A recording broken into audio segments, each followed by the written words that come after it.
Victor, what's happening? All good, Ed. How about yourself? It is all good, isn't it? It is all good. How you doing today, man? I'm doing great. No, in the chat, folks, it's national. Victor hates when I do this. It's National Bacon Day, or it's National Chocolate Pecan Day, or is it pecan? Put that in there. So pick one of those two in there. Is it? And Amani, you cannot pick salad. You cannot pick salad. You got to pick one of the two. And bacon's going to be the big winner. I like glazed pecans. Glazed they pecans? glaze them with sugar or something. Are they glazed pecans or pecans? Pecans. Only because I want, Pecans. I guess that you say pecans if it's East Coast. Okay. But in the Southern, it's pecans. Yeah, I got all confused when I moved down here. I would have thought it would be the other way around. Yeah. But yeah. What else is happening? Who do you see out there? Nothing much. What have you been doing? Oh, by the way, Ed, I got a 3D printer.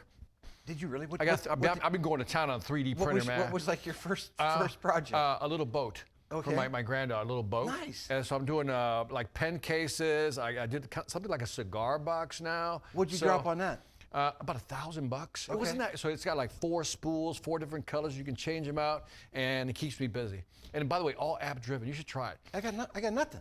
You know what? Bring me a gift. You know what I'm gonna do? When you make pens, I'm gonna do you a used to give me a giant pen. roach or something. Yeah, I'll bring you something. Make me a Okay. big- Other than make me a that, big- what's new with you, man? What's been going on? So I went golfing Monday, and I went golfing with Nice a whole tan, by the way. Yeah. I went golfing with a whole bunch of Orkin guys, and I was just very happy to see. Notice how he slides that in there with Orkin guys. No, right?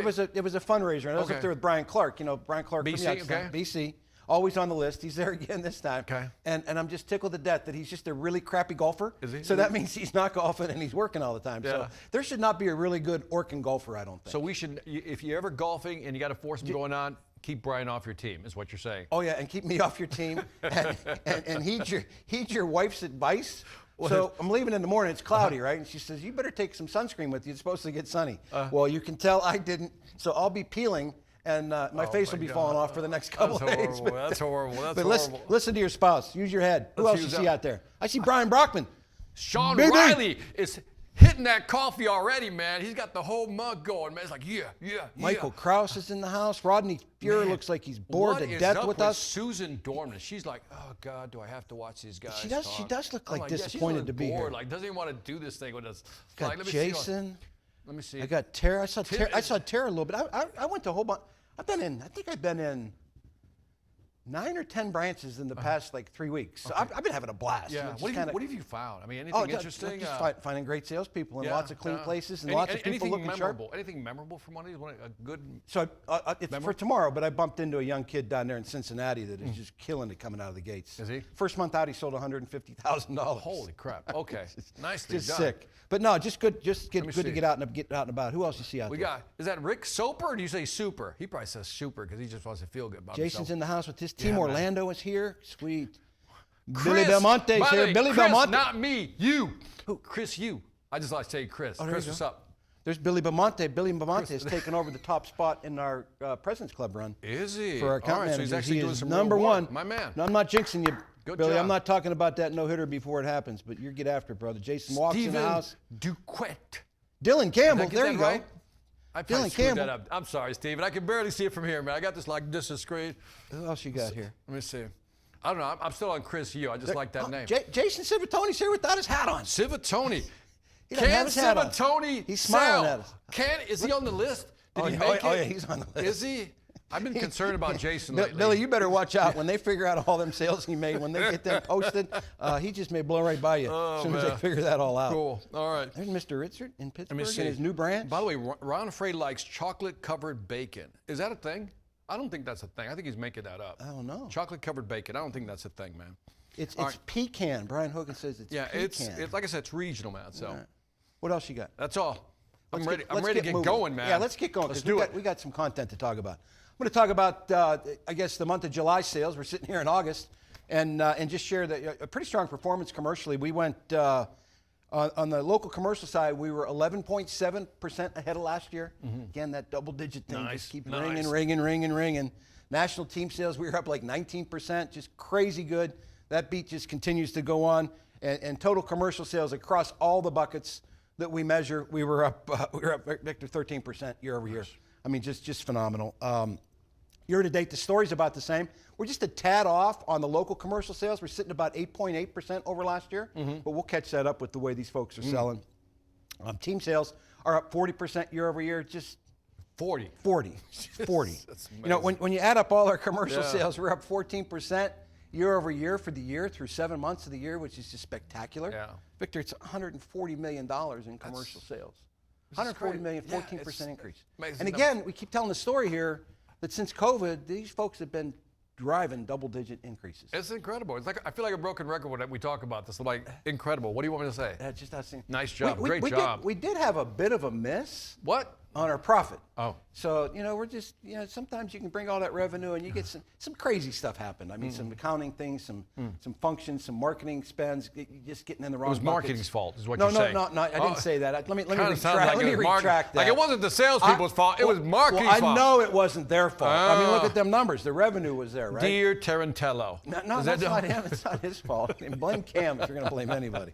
No, just a whole bunch of kind of funky things with insurance and stuff that I don't understand, right? Okay. I've told you before, I don't even know how to open up a P&L, Okay. and most of these people out there know it. So, and that's really good for everybody. I love but, it. Funky accounting is killing our profits. Yeah, they're killing our profit. Is that how you're going to explain to Jerry? Hey, Jerry, it's No, not I funky. don't have to explain that part. I got my double digits. We throw those out on the table, and Very those are our nice. cards. So, Very nice, very nice. That's for Pat and Jerry and Ken and all them other cats and all these operators out there to figure out, because I don't have the brains or I gotcha. the horsepower to do that. So we got to get that fixed though before the end of the year. We're right at plan. Great numbers, though. Yeah, just Fantastic super good numbers. 40% increase in team sales. Yeah. Wow. Yeah.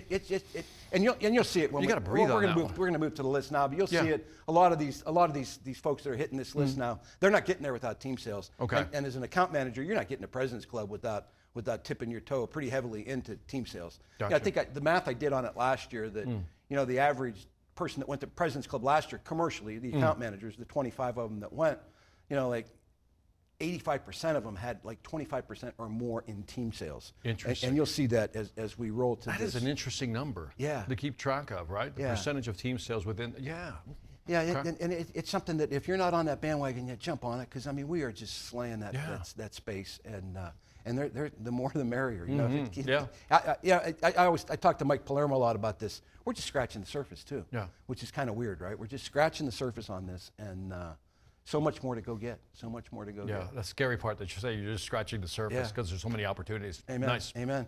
So we had a bunch of great performances, and we got a bunch of members of the 75K Club. So should we go to that video and show you the winners in July? Let's see what the boys have cooked up. What did they cook up? What did they serve up? Yeah.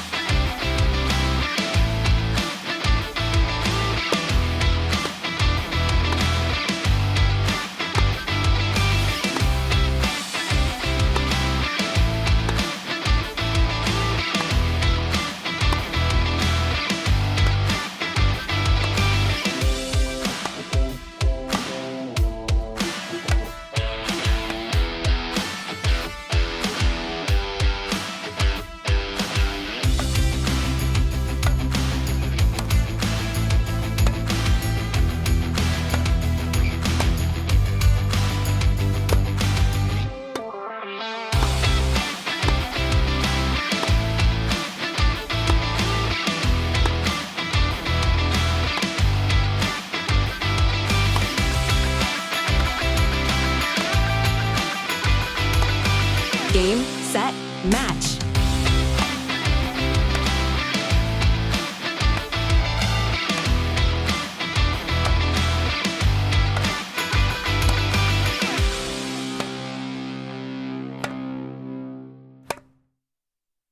Shebang.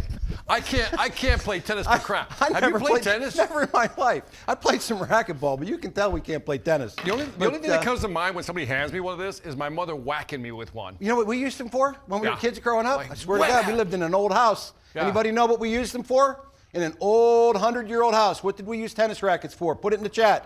What did we use them for? Oh yeah, give a present, but give a prize. What did we for this, use them 'cause for? Old house. in an old house In the Midwest, we used tennis rackets. It Fly happened in swatter. the evenings. Swatter.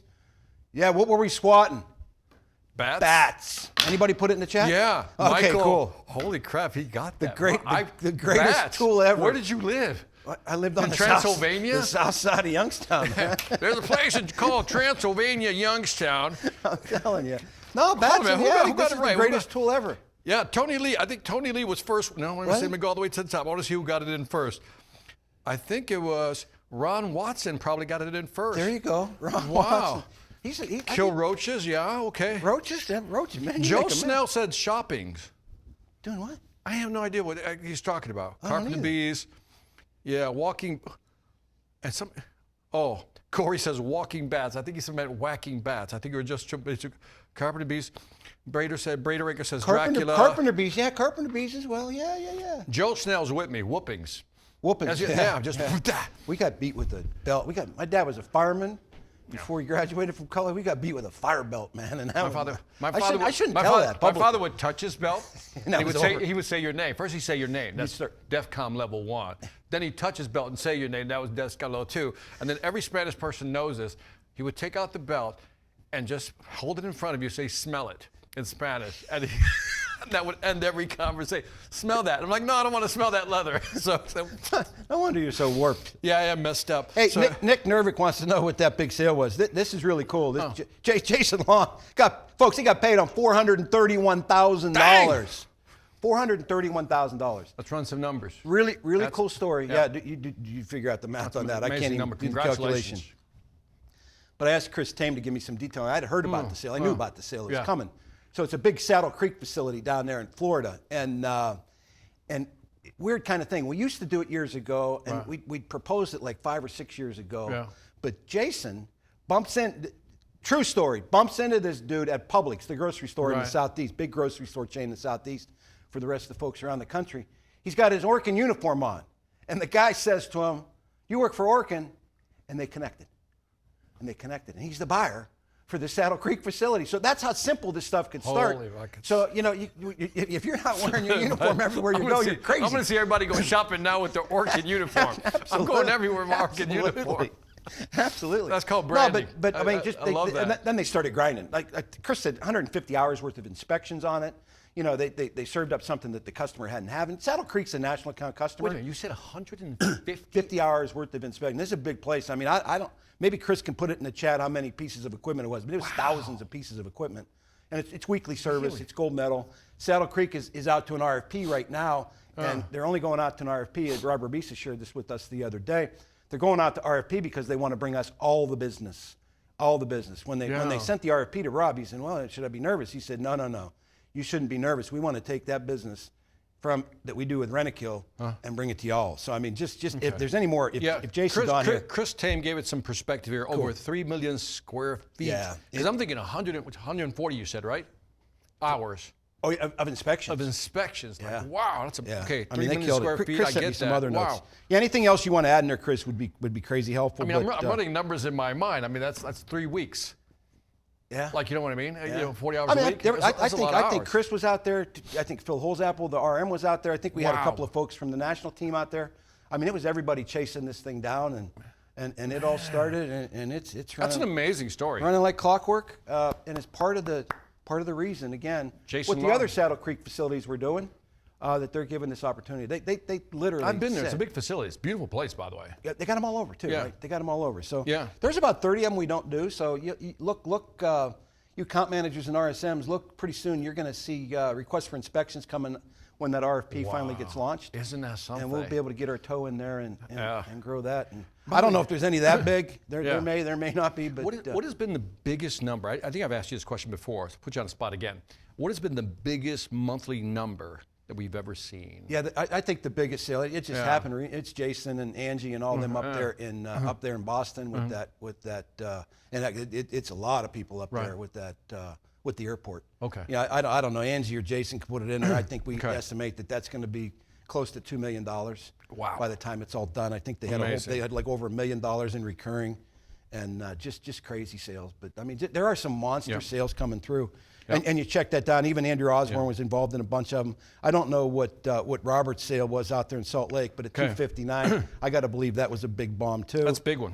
Nick, I don't know if your stuff was related to our friends up there at the food suppliers for the airports, but put that in the chat. Chris Welch had a monster sell. St. Paul commercial, is that Like Minneapolis? Yeah. Or it is Minneapolis, Yep. okay. We're doing a lot of work up there at the Okay. airport with Sky Chefs. Okay. You know, they had it. I mean, You've it mentioned was, this before. that place was in really bad shape. And it was funny. I talked to somebody else about the difference of a manager running a business, right? Mm-hmm. So we had 400 different branch managers out there, and they all run their shops a little different. Right. So the Sky Chefs location up in Minneapolis was very challenging, right? Okay. I mean, cleanliness, you know, all that kind of stuff Right. was a mess, right? But then I was talking, I think I was talking to Brett Cremines or Brady Ronker and talking to Brian Ritzert about the one in Pittsburgh, and they went out and did a floor level on it, said that you could eat off the floors. You know, just the difference Isn't that that a leader something? makes in a facility that's, you know, they're doing the same thing they're doing in Minneapolis, but in Yeah. Pittsburgh, they're keeping the joint clean. Yeah. Right? And it's funny, when I again, 9 branches, you walk into them, and the first thing,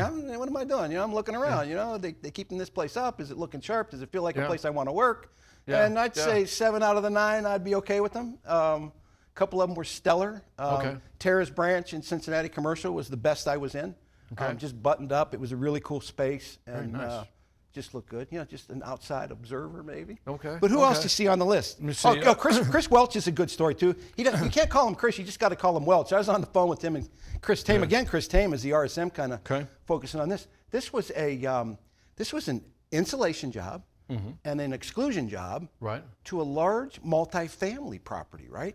You typically don't large think of that. multifamily Yeah. product. Yeah, like we're going in there, you know, once a week or once every couple of weeks to service for the mice, and they said, you know, we can kind of clean these mice up. So what most of us don't think about is doing exclusion work in these apartment buildings, and that's what they did. And I think Chris can put it in the chat. I think it's a couple $100,000. I mean, just crazy. By the Just way, crazy. Angie AA says Boston Logan Airport, $1.9 million and recurring at $600,000 in odd jobs the first year. Second year, $400K in odd jobs. Nice. Wow, look at that. Unbelievable. Jason Civitoni barely broke 100,000. Barely. Now, Angie did say there's some adjustments coming. There are was some- adjustments coming. So maybe Civitoni, maybe he's still in the game. he may with come his back. Peaky Blinder hat. He doesn't Maybe have he's his still hat in- on today. He's Is looking it off? sharp. He's got his Is he? tie on. Okay. Who else is on it? Leave Jason alone, because I think he's going to shock. He just every- reminds me he's of- going to reminds shock me- the world. Who? Jason. He's going to end up Is number he? 1. All right, we'll see. I mean, you believe in him. Chris Pierce is looking slaggy there. Chris Pierce. Brian Clark. Easy. Your Yinzers. He's a bad golfer. He's a bad golfer. Yeah, and he's obviously his numbers are bad also. He's a so bad there golfer. it is. Albert. Scott Six is Albert's a new in name. Not new, but I mean, Scott makes another appearance. Yeah. A couple new names for me, Victor. Nathan Hitt out of Tampa Bay Commercial. Okay. Outstanding. Amy Swanner. I mean, I hope I'm getting that right. Amy Okay. out of Austin Commercial. Who else was a new one for me? James Robert Obed. Frew again out of Have we Salt seen Lake. James Obed? Yeah, he's in been there California. before. Yeah, okay, he's- Los Angeles. Well Yeah, done. He's in there all the time. Nunez is there all the time. Yep. Aaron's there out of Triad quite a bit. Kevin Penn, I think that's his second or third appearance. So welcome back. There's your guy Albert. My man, your Albert- favorite Albert L, podcaster. yeah. I mean- your favorite podcaster. Who else? Let me see. I'm looking at the comment here. Chris Tame wrote something. The Welsh story is a unique one. He had an existing customer who had ongoing issues with rats. So he was regularly on site working with them on prevention through exclusion and mass trapping. Over time, he built strong relationship with both the tenants and the management team. The tenants became some of the biggest advocates, regularly voicing their support for Welsh to the company. Amen. Look at that. Nicely done. Thanks for sharing that, Chris. Appreciate that. Amen. Great name. All right, man. Outstanding. Awesome numbers, by the way. So yeah, just really strong performances. Yeah. I mean, to get paid on $75,000 is a big deal, right? You know, what I mean, huge numbers, though. You're knocking down. You know, Yeah. typically most of these folks are in the 20% bracket Yeah. of commissions. Just slaying it, just making a whole bunch Yeah. of money. So great numbers, though. Great numbers. So let's talk some content. Okay. And you know, last month we jumped in and we talked about Anthony Iannarino's book, and we talked about the importance. Maybe we shared, particularly with the commercial folks, we shared the idea of, you know, maybe sharing transition plans with the customers before you ask for the money, because, you know, I've always looked at commercial sales very different than residential sales here at Orkin, in the fact that commercially we are flat out in the takeaway business. You've got, for the most part, 95% of the time, what you're selling and pitching is you're knocking it out a current vendor. And I think if we don't, you know, like we talked about last broadcast, we won't go into it, but if you missed it, it's worth going back and I got the timestamps on the YouTube channel now, so just speed to that and take those 15 minutes of content in. But to build on that, you know, to share those transition plans ahead of time to make the customer more at ease. Right. I think the other thing that we get into, I think one of the best opportunities we have is to spin our triple guarantee. You know, they already have somebody. for the most part, they haven't called you. I'm talking about the folks that aren't inbound leads. This is something you're street hustling up, you're creating, right? You start it from the beginning. You bump into somebody at a Publix and you start the conversation. So you're in this takeaway business, and they already have a vendor in place, and they're not calling because they're mad as a hornet and they got to fire these guys. They're not calling because they failed an audit. They're just saying, okay, I'll let you come talk to me, right? So you get in there, you do the inspection, you kick the tires. You certainly will uncover some pain points anywhere. Right. You get a chance to nose around anywhere and kick some tires. You're going to find some stuff. But at that point in time, did you find enough stuff to kick them over the edge to come to us, first off, paying more money and dealing with that whole transition mess and that adversity to change that most buyers have, right? I mean, correct. It's not like broke, it's not super bad. Yeah. But it's good enough. Yeah, is it good enough? Nobody ever says anything, but you did show me some stuff, those pictures of those bait stations, that haven't been checked and all that kind of stuff that you serve up to them. Is it enough? Is it enough pain to push them over the edge? And how can you ease them into us? Right. I think first you talk about how we're going to make it easy for them to switch, the transition That's a big one, plan. always a big one. And always. Second, I always talk about putting our money where our mouth is, and talking about the fact that we're so confident in the work that we do that we don't need any of your money, and we will give you all your money back if you're not completely satisfied. And that's the triple guarantee. So I'm going to put it in a script so that we can get it into the AI. We're going to talk about that in a minute, but I just want to walk through, I think. So I hear a lot of role plays with both the rack close, and I hear a lot of role plays with the triple guarantee. And what we end up doing in most of these role plays, and I get people get nervous, and I see a bunch of stuff posted on GroupMe's when you're practicing. I get that people get nervous, but mostly what I see and hear when I'm in these live role play environments, and even in some of this tape stuff, is just people spitting the facts, right? I mean, they're just literally saying, here's the guarantee, without adding any color to it or adding any story selling to it. And I think it's often not, I mean, you talk about this all, it's not really what you say, it's kind of how you say it too, right? Yeah. So you think about our guarantee, there's 3 pieces of it, right? And I tell the customers that, we tend to call it in-house, we call it our triple guarantee, right? And the first one is the 224 response, to where, if you need us, and I always tie an analogy into this when I'm talking about it. When you need us, you need us. We're like the firemen. We got to be there ready for you. So the thing that we promise you, Victor, in our 224 is that you make a call and you need some more help from us, then we're going to be there for you. We're going to respond within 2 hours, and we are contractually obligated to be on site within 24. Right. That's the facts of the guarantee. Right. The spin of the guarantee, and the word that I always bake into it, in the unlikely event that you have a flare-up in between regular services. Yeah. Let's say you have ants. So I always make it not the subject, not the pest that we're chasing there. We got called in for roaches, we got called in for mice, we got called in for rats. I'm not going to say in the unlikely event that rats come back. Right. Or you're going to say, well, your stuff doesn't work. Yeah. I will always spin another insect into it by saying, in the unlikely event that you get like a flare-up of ants, Victor, in the break room, where the folks are back there having lunch. Right. Here's how we respond. You call us, we respond within 2 hours, we're there within 24. Right. Taking that, using those words, in the unlikely event, I think that's one of those buzzwords you got to bake in there, and you always make it not the pest that we're there to fix, or not the one that we found, right? Does that make some sense? No, I love the way that you said, no, I love the way you separate it. Yeah. It's well said, because again, there's something psychological there, because again, it could be construed as, so you're saying you're not even sure if your stuff works. Exactly. And it's like, that's not what you want to say. And it's not, again, it's not sometimes what you say, in this case it does matter, but how you say it and how you layer that in there. So I love that. Yeah. Yeah. And I think you tee that all up with the confidence that we have in our people. I always, when I was selling, I mean, Tim Lamont's still here killing commercial critters up in Youngstown, but he was my commercial tech, right? And I always, the coolest thing about doing business with us is you got Tim Lamont, Right. We are so confident in the work that Tim and our team of folks will do that we don't need any money up front. We're going to give you all these guarantees. So that's the first stage of the guarantee, the 224. The other is the reimbursement, depending on what industry you're in. If you're talking to a restaurateur, if their guest has a sighting of a roach or a rat or a mouse or a rodent, we're going to do something unheard of in the industry, and we're going to pick that ticket up. Right. We're going to reimburse you. Relax. Then we'll even send that customer a letter that says, hey, it was our fault, we own it. Very few people take advantage of our triple guarantee. Right. And all of our competitors have a triple guarantee that's somewhat similar to ours, but it's how you spin it and how you say it to the customer to take that ease away. And oftentimes it's like, one of those deals where they're not getting that right now, right? So typically, what I've experienced, what you've kind of shared with me is you're not getting that kind of 224 response time, right? So you're just planting that seed. Right. And you're waiting to spin that. So that's the second piece, is the reimbursement piece. Love it. And then the one that pulls it all together, where we really truly put our money where our mouth is that we're going to give you all your money back. If you're not completely satisfied with the service, we are so confident in the work that our team does. You trust us. We're going to take this off your plan. We're going to own it. We're going to own it. Nonverbals, all that kind of stuff. We're going to own it, and we will give you all your money back if you're not completely satisfied. I was going to ask you, Ed, do you see a difference in the presentation, the pitch here, whether it's an inbound call or whether it's you trying to get the business? Do you see a difference in using that? I don't think commercially it makes that big a difference, because I still think you got to spin it. Right. Particularly if it's a lead, because if it's a lead, if they've called us, something's failed, right? Right. And it's easy pickings, right? You just. I guess that's right. Yeah, because they've called in and they're not happy. Oh yeah, well we're not going to do that. I mean, you don't attack the competition, but you just serve up stuff like, we're going to be here with 224.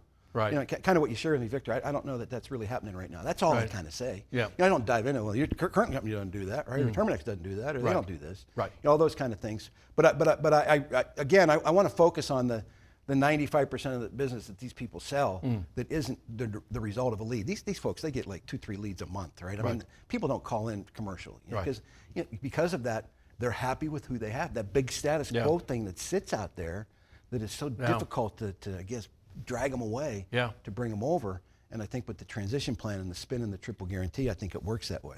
More thoughts on that? I always think it's fascinating that people have that friction piece in their head. You mentioned it earlier, that there's this, if I'm going to cancel this contract to go with you, what is that going to be like? What's that going to take? And it's how do you address that also in that pitch, right? So you got again, the triple guarantee, but it's also say, switching over is going to be easy.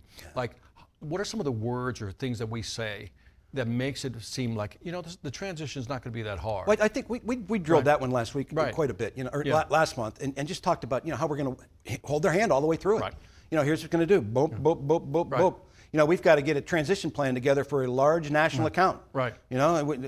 One's already signed on, and the other one's about to sign on. Yeah. We got one that landed for $4 million. We got another one that's going to land for another $4.5 million. And their big concern is working through the transition plan. How does this work? Yeah. How fast can you execute? They wanted to know. I mean, Dave Henry got the call yesterday. What's the best time to do this? What's the best schedule? Right. And what if it's a break glass? What if we send notice to our competitor and Ecolabs quits? Right. Right. So so working through that takes a lot. That's what they're nervous about. They're cool with everything we've said. They love our program, but now their big worry is how you going to bring us over? How are you going to onboard us so there's no bumps? We got a bumpy one right now. We got a healthcare group that we put on. We wanted to start it in September, but they pushed us to start it in August. And some of those guys up in the Midwest, poor Gary Dady, he's dealing with that now, right? So we told the customer we could get it done in August, but we probably overpromised. Right. And we're certainly under-delivering now because we're getting our tails chewed out, right? But again, it was them saying, you need to move in, you got to help us sooner. Right. So we're trying, every time you try to do something for people, you end up, getting yourself into pickle, right? Yeah. So we're in a pickle on that one. Especially if you're not ready for it. Yeah, and we weren't ready for it, right? It happens. We've all been there. I was going to say what I like about it, we always talk about confidence margin, right? Yeah. Improve their confidence margin, and I've always defined it as you got to reduce their anxiety and increase their certainty, right? Yeah. That this is the right move. What I love about the triple guarantee, that it really follows the rules. You're reducing their anxiety with the triple guarantee, but then the certainty piece comes in when you say, and here's how it's going to work. Yeah. And then you widen that confidence margin. They're more likely to say yes than no. And you take all the financial risk off the table. Correct. Yes, that's the anxiety piece that you're taking away. Yeah. And we own it. Yes. I mean, this is. We own it. That's the nonverbal I laid on. Right. We own it at that point in time. Right. You sign on that line, we own it. We take it from there. I'm with you. The other thing I love to do with the triple guarantee is I love to go to the fine print first, right? And salespeople usually don't do that. I just go right to the fine print and I show it to them right on the guarantee. The fine print is simply this, Victor. Victor, fine print. There's only two things, right? I like to share this with everybody because everybody wants to know what's in the fine print. Right. Here's the fine print with our working contract. Right. Victor, we expect you to pay your bill. You okay with that? Yes. We expect you to pay your bill. The second thing is that, we talked about this partnership we're trying to build. We expect you to fix the stuff that we ask you to fix, that we're going to document and put on your service reports. It says, hey, I need you to clean up that 3-compartment sink area. It's a mess. You got to help us. We can't do this alone. Or you got to fix that hole in the back, or we're never going to stop the rats from getting in here. Right. So that I love serving up the fine print. What I'm going to do with this script, and you and I messed around with this, and I got all screwed up with flights last night. We're trying to have this locked and loaded. I'm going to, and I talked to Palermo a little bit about this too yesterday. I'm going to script this whole thing out. If you go out to my YouTube channel, there are probably me spinning the triple guarantee 4 or 5 different versions out there. And what I'm going to do is I'm going to give them one with all the kitchen sink in it, like all the little nuances that you can put in it. And then we're going to load that into ChatGPT, and you're going to show them how to practice. Yeah. I wanted to ask you a question. Yeah. When you talk about the fine print, like what have you seen that's been effective? You do the triple guarantee, and then you discuss the fine print? It depends on the mood. Sometimes I'll lead with the fine print. If they seem to be skeptical, I'll just lead with the fine print. Okay. 'Cause I think it's really interesting, that combination. But anyway, let's jump. Should we jump to ChatGPT? So AI has taken hold of a whole bunch of you folks. I mean, I got emails back from the last session we had. It's just going crazy. Right. I mean, I don't know if the group, the branch managers up in Wisconsin are having a big meeting, and I went in and talked to them a little bit virtually yesterday, and I think they're on the broadcast here.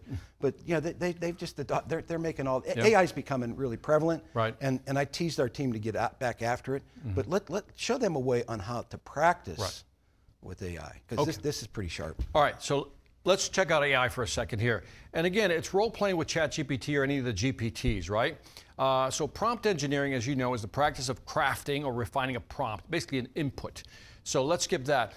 Let's say you just want to role-play with the machine, if I can say it this way. You can say, hey, you are the decision maker. You're saying, you, ChatGPT, Perplexity, whatever you use, Claude, you are the decision maker at ABC Company. Role-play a salesperson calling you. Says, you'll play the decision maker, I'll play the salesperson. Give me time to respond with each of your questions and objections. My goal is to get a meeting with you, the decision maker. Let's keep role play to 5 minutes. And so let's pause there, because what will happen then is that you can actually begin the role playing. And so what will happen is, the machine will begin. By the way, if you've actually role played with ChatGPT or any of the other large language models, put it in the chat, because I think it's really fascinating. Now, you can actually prompt a thing early on and say, okay, here are the 5 objections I typically get, or the 5 pushbacks, and then insert this script, and we'll send you that script as well. And it's really cool, because that line is important. Give me time to respond, which means it prompts the large language model, the GPTs, to basically wait for you to respond, and you can have an interesting dialogue. Remember the saying, never practice on your customers. In this case, now you can practice with a robot. Yeah, and I've seen it happen. I've messed around with it a whole bunch, and we're going to serve that stuff up for you. But just think of all the stuff that you get into. Right. A cold call, a phone call, a face-to-face call. Work it out that way. An objection that you're getting all the time. Your price is too high. Walk me through that. Let me practice that. The triple guarantee that we're going to load in there for them, right? That they can load that language in. But I think the art of role play is a lost art. I think in most of our branches. I mean, there are some folks that still do it pretty successfully, but for the most part, it's gone. And everybody always got a little bit nervous in role play, even me. I mean, certainly, as long as I've been doing this, I'll step up and spin anything and take a shot at it. But I still get those nervous tingles when I know it's going to be my turn. Right. My turn to jump in the ring to spin my rack close or to my triple guarantee close. But at the same time, this you can do on your own. Yeah. This you can do on your own, in your own privacy. I want to highlight this because it's important. You're saying do it on your own privacy. You can actually give the large language models, and I'll talk about ChatGPT, an actual personality. Like you can tell it who you are and give it as much details as you want. Like, you can say, Ed Donahue, Yinzer, Norma. Norma. Yeah. My mother's name. Is that, I renamed mine Norma. Okay. And so, I have. Call her Norm, call her Normie. Mine is Soul. Yeah. So I left this. And so, but you can give it your personality. So when it does the role playing, it puts it in your context, in your word. What's also interesting, most people don't realize, is that you can kind of keep saying, no, that doesn't feel comfortable. Give me another way of saying it. And then you can just go back and forth. If I can just show the last slide so we can begin to get out of here. The next one is that you can actually have the large language model actually role play itself. So let's say you just don't know how to role play. In this case, I know I got it with Ractor, but just insert triple guarantee. You can say create a 2-person role playing scenario where you're the decision maker at ABC Company and you're also the salesperson, trying to close a sale or trying to get a meeting. And you watch this thing go back and forth, Ed. It's really brilliant. But what's also cool is you can give it again the type of objections that you're going to get, and it'll role play the objections. And sometimes we don't have the language or the words, and it gives you the words as you're role playing this thing. Amen. Amen. Let alone all the stuff you can do with your emails and your letters of introduction, Yes, all that kind of all stuff. If you guys haven't figured it out by now, that message I send every night is flat coming right out of ChatGPT-4. I just literally talk it into my phone.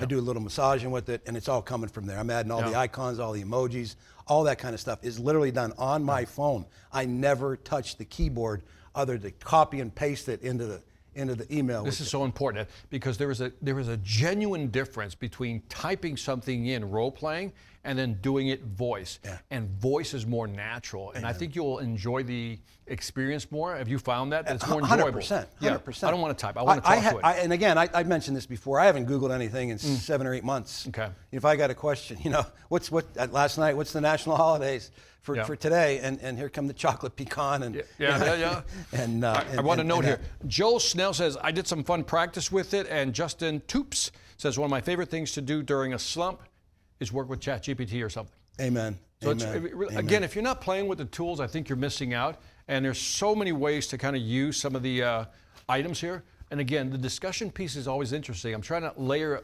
at least emphasize something here is that the more you can tweak the responses as you're typing or talking to it, the better the responses will be. Amen. And then, again, remember, it's pulling from the internet the best of the best resources.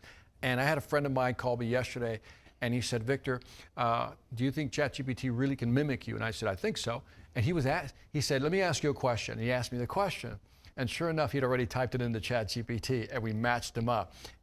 95% on money. Crazy. So you can actually you can say, I want to talk to ABC expert. How would ABC expert say it? And it will give you that type of response. It's amazing. It's amazing. And share what you shared this morning. So he posted something today on his YouTube trail.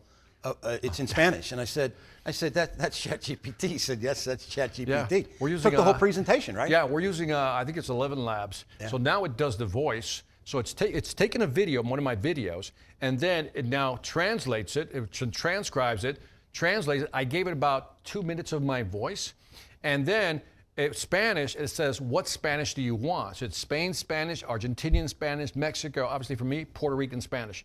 And it actually did that. We're listening to it, and I'm sitting there going, oh, snap, this thing really works. It's amazing. And again, converting all your emails and some of your documents to Spanish or whatever. Yeah.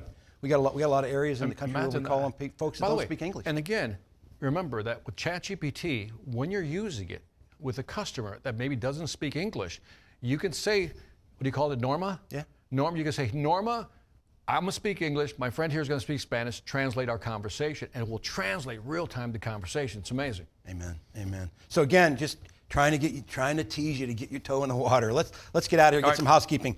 All right. So this is another plea for y'all to take that University of Tennessee Chattanooga survey that's building out the future of our sales force. We got a little bit of a bump, but man, there are a whole bunch of account managers that haven't done it. Please spend the time.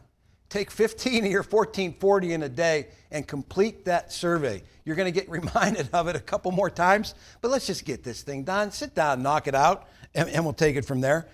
Pizza party sales are booming. Talked to Sherman yesterday about some other accounts, and he's got another Papa John's restaurant chain. I think it's like 40 or 50 of them on the hook to sign up. We did a little blitz with the pizzas and the Pizza Hut and all that we talked about last broadcast. The other thing for the leaders out there, the operators, there was a disaster that happened last Friday, and it was the Aramark Uniform folks that got, I guess they spun Aramark Uniform Group off to Vestas, and Vestas last Friday laid off all of their sales force. So we are already engaged. I mean, I know a bunch of the folks in the commercial division are engaged with these folks.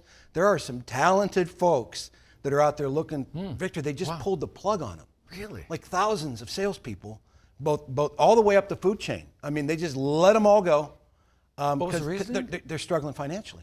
Aramark spun it off, and Vestas took it off, so it was kind of going to be a failure anyway, right? So that's why Aramark launched it. Right. The hope for all these people that are out there is that either Elsco or Cintas sneaks in and buys that business, but That's it's a dog confusing. right now. It's confusing They strategy. let all their salespeople go. Yeah, usually the last person you let go is a salesperson. I think one of the YouTube things I saw on it was, they called it a bloodbath, and it was. I mean, all of them are gone. So keep your ears open, call on those folks. What else we got there? What would you do if you were challenged to eat some bugs?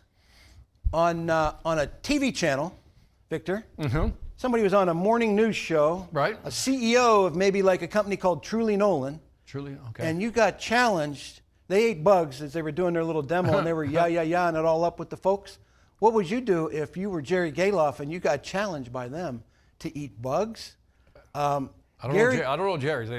Has he ever eaten bugs? Well, he's accepted the challenge. Oh, but crap. what he did Okay. before that is he took all of their attention away by posting a video. If you haven't seen it yet, I'll share it in tonight's link, of Richard Schlaze, I think is the guy's name. He's this world famous Iron Chef, right? Yeah. So what we did is No, not that Ian, guy. one of our entomologists, went full Orkin uniform, epaulets, whole 9 yards. Yeah. And for like 20 minutes, these guys cooked scorpions, they cooked ants, they cooked tarantulas, and they were eating all this stuff, mealworms, and this dude did his fancy chef stuff, right? Yeah. And did this, doctored them all up. Yeah. And it's the coolest. I watched it last night when I was sitting on the first plane when I had internet, and the second one I didn't. But I'll share that I like with the you way tonight. you were able to combine eating bugs with the coolest thing I've ever seen. I think that's amazing. It was crazy, crunchy. You know, talking about eating crickets. You'll check it out.